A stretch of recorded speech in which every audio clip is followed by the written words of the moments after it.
श्री गणेशाय नमः. श्री स्वामी समर्थ. सुप्रभातम. नमस्कार. सिया ऑफिशियलवर आपले सुस्वागतम. योगेशं सच्चिदानंदं वासुदेवं व्रजप्रियं धर्मसंस्थापकं वीरं कृष्णं वंदे जगद्गुरुं. आज आपण महाभारतातल्या पहिल्या खंडातल्या आदिपर्वातले शकुंतलोपाख्यान पुढे वाचायला सुरुवात करूया. कण्व म्हणाले, मेनकेच्या बोलण्यानंतर इंद्राने वायूला आज्ञा केली आणि मेनका वायूबरोबर निघाली.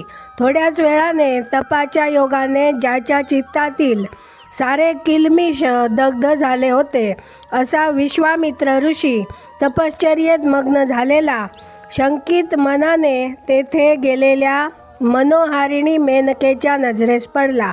तिने त्या ऋषीला अभिवादन केले आणि ती त्याच्याजवळ क्रीडा करू लागली. एवढ्यात तिचे चंद्रासमान शुभ्र असलेले धवल दुकुल वाऱ्याने तिच्या अंगावरून दूर उडाले. वाऱ्याने हा कसला भलता चहाटळा केला असा लटका आविर्भाव करीत व लाजल्यासारखे दाखवीत वस्त्र जिथे उडून गेले होते तिकडे ती त्वरेने जाऊ लागली.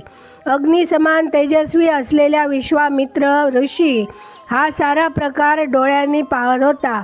तो जागा उंच सखल असल्यामुळे वाऱ्याने उडून गेलेले वस्त्र पकडण्याची धडपड करीत असता मेनकेची थोडीशी धांदल उडाली.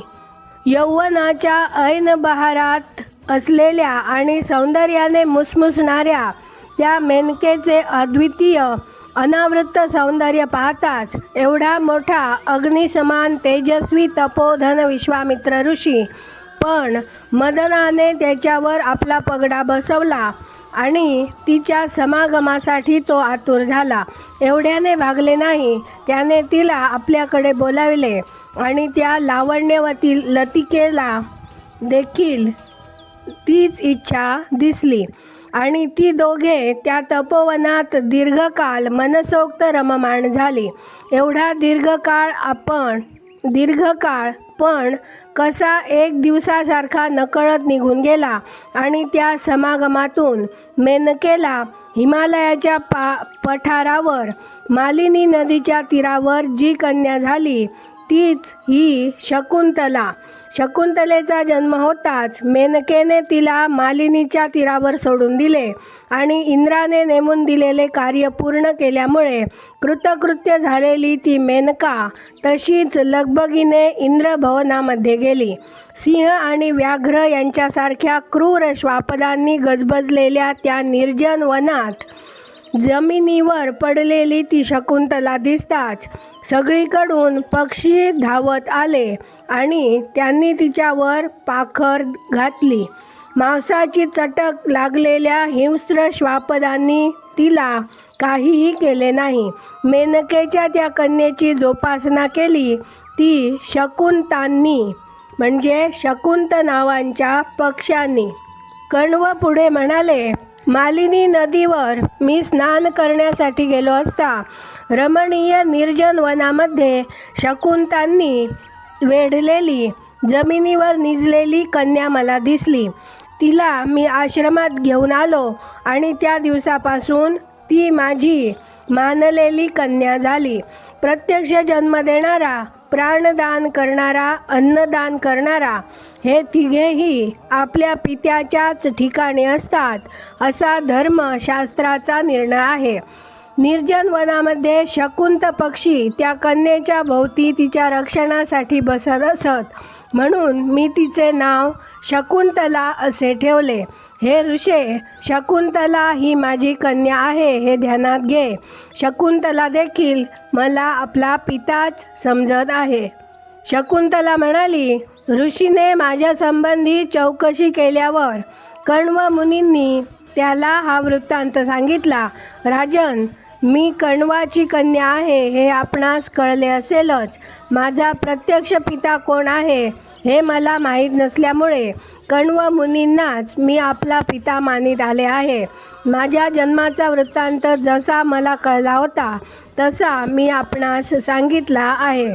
दुष्यंत म्हणाला, हे कल्याणी, तू आता जे बोललीस त्यावरून तू राजाची कन्या म्हणजेच क्षत्रिय कन्या आहेस, यात कसलीही शंका नाही. तू माझी भार्या होऊन तुझ्यासाठी मी काय करू ते सांग. सुवर्णाचे सर, उंची रेशमी वस्त्रे, सुवर्णाची कुंडले, अनेक नगरामधून आणलेले बहुमोल मणी आणि बहुमोल सुंदर सुंदर रत्ने, निष्क, अजिने इत्यादी वाटेल त्या वस्तू तुला द्यावयास मी तयार आहे. माझे सारे राज्य देखील तुझेच आहे असे समज. हे शोभने, या साऱ्याचा स्वीकार कर आणि माझी भार्या हो. गांधर्व विधीने तू माझ्याशी विवाह कर. विवाहाच्या सर्व प्रकारामध्ये गांधर्व विवाह श्रेष्ठ आहे असे म्हणतात. यावर शकुंतला म्हणाली, राजन, माझे वडील फळे आणण्यासाठी आश्रमातून बाहेर गेले आहेत. आपण थोडा वेळ थांबा, तेच मला आपणास अर्पण करतील. दुष्यंत म्हणाला, हे सुलक्षणी कन्ये, तू माझी भार्या व्हावीस असे मला फार फार वाटत आहे. केवळ तुझ्यासाठीच मी इथे थांबणार आहे. माझे मन तुझ्यावर जडले आहे. आपणच आपले बंधू असतो, आप्तेष्ट असतो. आपणच आपला मार्ग ठरवावयाचा असतो. म्हणून तूच आपल्या इच्छेने स्वतःचे दान मला कर आणि हे सारे धर्माला अनुसरूनच आहे. ब्राह्म, दैव, आर्ष, प्राजापत्य, आसुर, गंधर्व, राक्षस आणि पैशाच असे विवाहाचे 8 प्रकार आहेत.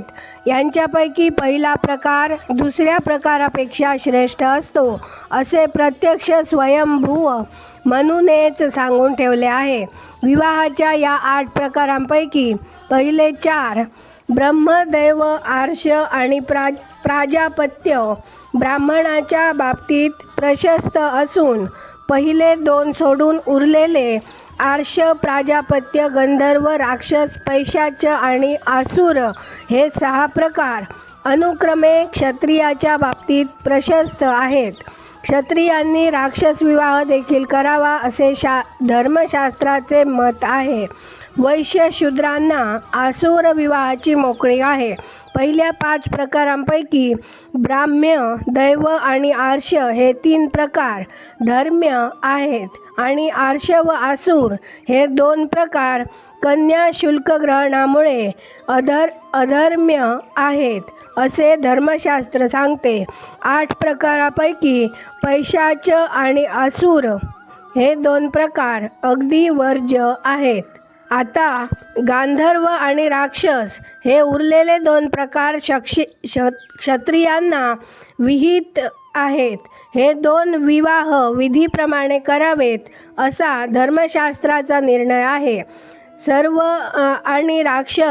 गंधर्व आणि राक्षस हे विवाहाचे 2 प्रकार क्षत्रियांच्या बाबतीत पूर्णपणे अनभिज्ञ आहेत. यात कसलीही शंका बाळगू नकोस. ते स्वतंत्रही प्रशस्त आहेत आणि मिश्रही प्रशस्त आहेत. गांधर्व व राक्षस या प्रकारांचे मिश्रण केले तरी चालेल. माझे मन तुझ्यावर जडले आहे. तू सौंदर्यवती आहेस आणि तुझेही माझ्यावर प्रेम बसले आहे हे मला स्पष्ट दिसत आहे. म्हणून तू माझ्याशी गांधर्व विवाह कर आणि माझी पत्नी हो. आज आपण इथे थांबूया. माझ्या सिया ऑफिशियलला सबस्क्राईब केले नसेल तर कृपया आत्ताच सबस्क्राईब करा आणि दररोज महाभारत कथा ऐकण्याचा आनंद अवश्य घ्या. बेलवर क्लिक करून लाईक करायला विसरू नका. शेअर करा, कमेंट करा आणि राधे राधे लिहायला विसरू नका. धन्यवाद. जय श्री कृष्ण.